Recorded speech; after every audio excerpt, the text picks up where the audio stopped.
ऐसा लगता है कि राजनीति में जाकर मुख्यमंत्री बनने के बाद आप आदर्श विचारधारा को भूल गए हैं। इसलिए दिल्ली राज्य में आपकी सरकार ने नई शराब नीति बनाई। ऐसा लगता है कि जिससे शराब की बिक्री और शराब पीने को बढ़ावा मिल सकता है। गली गली में शराब की दुकानें खुलवाई जा सकती हैं। इससे भ्रष्टाचार को बढ़ावा मिल सकता है। यह बात जनता के हित में नहीं है, फिर भी आपने ऐसी शराब नीति लाने का निर्णय लिया है। इससे ऐसा लगता है कि जिस प्रकार शराब का नशा होता है उस प्रकार सत्ता का भी नशा होता है। आप भी ऐसी सत्ता के नशे में डूब गए हो, ऐसा लग रहा है। आदर्श विचारधारा को भूलने और सत्ता के नशे में डूबने की बात सामाजिक कार्यकर्ता अन्ना हजारे ने दिल्ली के मुख्यमंत्री अरविंद केजरीवाल के लिए लिखी है। अन्ना हजारे ने दिल्ली की नई शराब नीति में कथित घोटालों और विधायकों के प्रोटेस्ट की खबरों के बीच अरविंद केजरीवाल को पत्र लिखा है। इस पत्र में अन्ना हजारे ने शराब नीति को लेकर केजरीवाल को फटकार लगाई है। अन्ना हजारे ने लिखा कि पिछले कई दिनों से दिल्ली सरकार की शराब नीति के बारे में जो खबरें सामने आ रही हैं वे पढ़कर दुख होता है।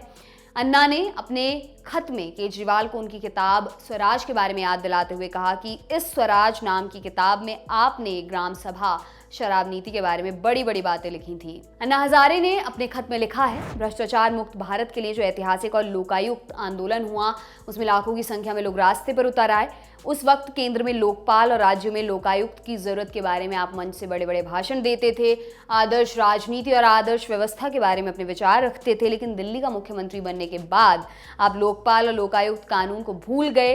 इतना ही नहीं, दिल्ली विधानसभा में आपने एक सशक्त लोकायुक्त कानून बनाने की कोशिश तक नहीं की और अब तो आपकी सरकार ने लोगों का जीवन बर्बाद करने वाली, महिलाओं को प्रभावित करने वाली शराब नीति बनाई है। इससे स्पष्ट होता है कि आपकी कथनी और करनी में फर्क है। अन्ना ने अपने पत्र में यह भी लिखा, 10 साल पहले 18 सितंबर 2012 को दिल्ली में टीम अन्ना के सदस्यों की मीटिंग हुई थी। उस वक्त आपने राजनीतिक रास्ता अपनाने की बात रखी थी, लेकिन आप भूल गए कि राजनीतिक पार्टी बनाना ही हमारे आंदोलन का उद्देश्य नहीं था।